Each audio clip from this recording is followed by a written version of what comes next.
नमस्कार दोस्तों, मेरा नाम हिमांशु गुप्ता है और आप देख रहे हैं लॉजी पॉइंट एजुकेशन। दोस्तों, आज की इस वीडियो में हम लोग भारतीय संविधान यानी इंडियन कॉन्स्टिट्यूशंस की मूल बातें और महत्वपूर्ण बिंदुओं के बारे में जानेंगे जो एग्जाम्स के लिए महत्वपूर्ण होते हैं। आइए दोस्तों स्टार्ट करते हैं। भारतीय संविधान यानी कॉन्स्टिट्यूशंस ऑफ इंडिया। पहले संविधान का मतलब समझते हैं। तो संविधान दो शब्दों से मिलकर बना है, सम प्लस विधान। यानी सम मतलब बराबर होता है, विधान मतलब कानून। तो समान कानून यानी इक्वल लॉ। तो भारत देश में निवास करने वाले प्रत्येक नागरिकों के लिए समान कानून ही संविधान है। ठीक है दोस्तों, समझ में आ गया। ये भारतीय संविधान के जनक डॉक्टर भीमराव अम्बेडकर जी हैं। ठीक है। और जो भारतीय संविधान है उसको बनाने में 2 वर्ष 11 माह 18 दिन लगे थे दोस्तों। और सबसे बड़ी बात ये, आपसे सवाल पूछते हैं कि जो भारतीय संविधान है तो उस भारतीय संविधान का नाम क्या है। तो उस संविधान का नाम ही है constitutions of India. Constitutions of India.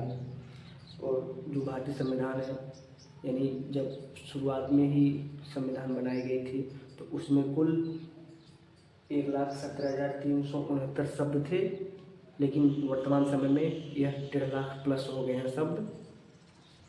और भारतीय संविधान में 395 अनुच्छेद हैं, 12 भाग हैं और 8 अनुसूचियाँ हैं। दोस्तों, ये मूल संविधान के बारे में बात कर रहे हैं। इस समय वर्तमान समय में तो 448 अनुच्छेद हो गए हैं। तो भारतीय संविधान 2 भाषाओं में लिखी गई है दोस्तों। एक इंग्लिश भाषा में लिखी गई है और एक हिंदी भाषा में लिखी गई है। तो जो भारतीय संविधान है उसे इंग्लिश भाषा में लिखने का कार्य प्रेम बिहारी नारायण राजदादा ने किया था। इनके गुरु का नाम राम प्रसाद सक्सेना है। आप लोग अगर मूल संविधान कभी पढ़ने का मौका मिलेगा तो उसके प्रत्येक पृष्ठ के अंतिम में प्रेम शब्द लिखा है, ये इन्हीं के कारण लिखा है। और हिंदी में किसने लिखा है भारतीय संविधान को? बसंत कृष्ण वैद्य। बसंत कृष्ण वैद्य हिंदी में भारतीय संविधान को लिखे हैं। और दोस्तों, जो हम लोगों का भारतीय संविधान है मूल संविधान, तो उसमें कई प्रकार से अलंकरण का कार्य किए गए हैं, मतलब सजाने संवारने का काम किए गए हैं, डिजाइनिंग्स उसमें दिए गए हैं। प्रमुख है 3 बैठक, यानी 9 दिसंबर 1946 को संविधान सभा की पहली बैठक हुई थी, जिसके अस्थायी अध्यक्ष डॉक्टर सच्चिदानंद सिन्हा थे। डॉक्टर सच्चिदानंद सिन्हा थे अस्थायी अध्यक्ष संविधान सभा की पहली बैठक में। और ये जो संविधान सभा की पहली बैठक हुई थी वे दिल्ली में हुई थी सुबह 11 बजे। और उसमें 207 सदस्यों ने भाग लिया था। टोटल तो 299 सदस्य थे, लेकिन 207 सदस्य भाग लिए। इसमें से मुस्लिम लोगों ने संविधान सभा का बहिष्कार किया था, इसलिए वे लोग भाग नहीं लिए थे। और देशी रियासतें जो थे वे लोग भी भाग नहीं लिए थे। ठीक है दोस्तों। और संविधान सभा की दूसरी बैठक हुई थी 11 दिसंबर 1946 को, जिसके अस्थायी अध्यक्ष डॉक्टर राजेंद्र प्रसाद थे, जो कि भारत के प्रथम राष्ट्रपति भी थे, डॉक्टर राजेंद्र प्रसाद। और संवैधानिक सलाहकार कौन थे? B.N. राव संवैधानिक सलाहकार थे। और दूसरी बैठक में उपाध्यक्ष का काम किसने किया था? जो मनोनीत थे तो वे थे फ्रैंक एंथोनी ने उपाध्यक्ष का काम किया, जो मनोनीत रूप से आए थे। मनोनीत का मतलब दोस्तों कि वे किसी चुनाव या फिर निर्वाचन के द्वारा नहीं गए थे, उन्हें उनकी काबिलियत के आधार पर मनोनीत किया गया था।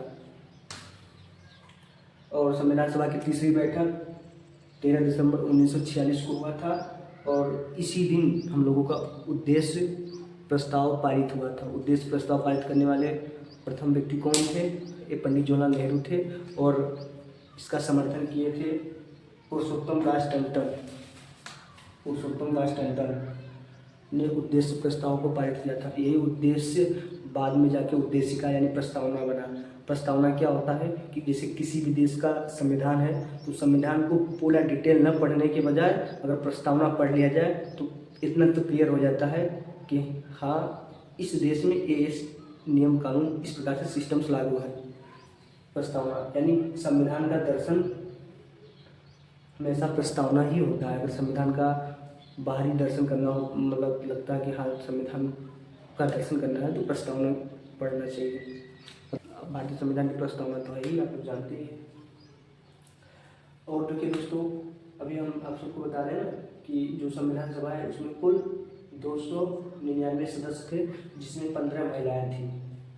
15 महिलाएं थी। और जब हम लोगों का जो संविधान सभा की अंतिम बैठक 24 नवंबर 1950 को हुआ था, 24 जनवरी 1950 को हुआ था, उसमें 284 सदस्यों ने ही भारतीय संविधान पर हस्ताक्षर किए हैं, जिसमें से प्रथम हस्ताक्षर पंडित जवाहरलाल नेहरू ने किया था। लेकिन करना चाहिए, भारत के प्रथम नागरिक जो होते हैं राष्ट्रपति यानी डॉक्टर राजेंद्र प्रसाद को, लेकिन उनकी अनुपस्थिति थी डॉक्टर राजेंद्र प्रसाद की, इसलिए पंडित जवाहरलाल नेहरू ने पहले हस्ताक्षर कर दिया।